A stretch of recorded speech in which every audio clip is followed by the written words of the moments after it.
Yo, welcome back, nicotine fiends. Another cigar review brought to you guys by the good people here at Don't Inhale. As usual, it's me. Yeah, I don't know how much more I can do this, y'all. It might be over soon. But for the time being, at least I can tell you about, these smoking sessions, man. So in this smoking session, I'm going to tell you about the AJ Fernandez New World in the Connecticut in the Corona Gorda, which is a 5.5 by 46 vitola.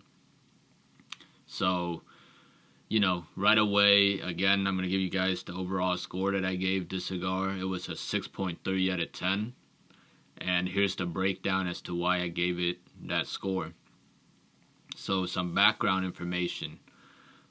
This cigar was first released May of 2015. It came after the original New World, and AJ Fernandez decided that he wanted to release a Connecticut version. So the wrapper of the cigar is a Connecticut shade. Binder is the Mexican San Andres, and the filler is a blend between Nicaraguan and Brazilian tobacco. So texture of the cigar in hand is very smooth. There's minimal vein structures.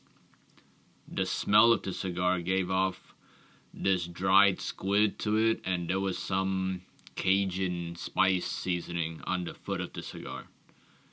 Again, for this smoke session, I decided to go with the guillotine cut, and the cold draw just gave me a taste of really stale bread to it.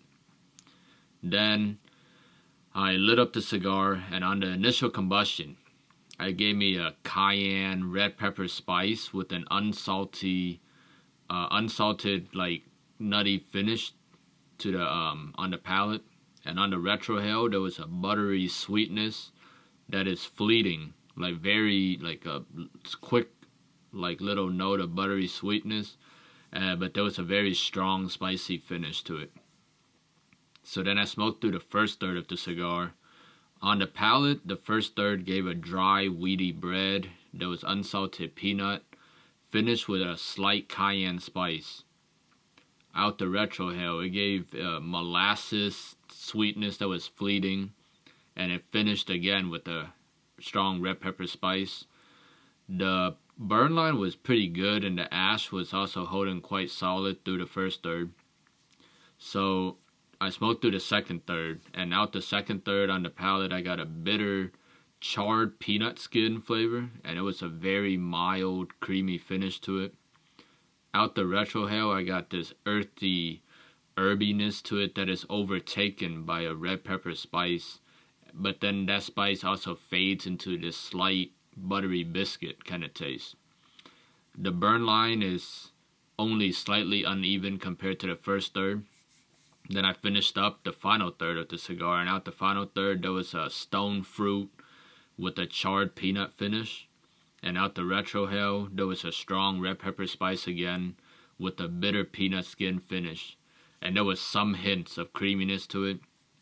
Burn line was still pretty good. It was only slightly uneven.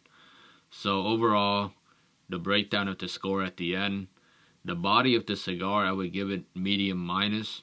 Not a lot of, exciting flavors on the palate, but there were some, sometimes there was notes that were enjoyable, but they didn't last long on the palate. Strength, I would say mild to medium, like mild to medium minus, around there on strength. Not a strong nicotine bite to it.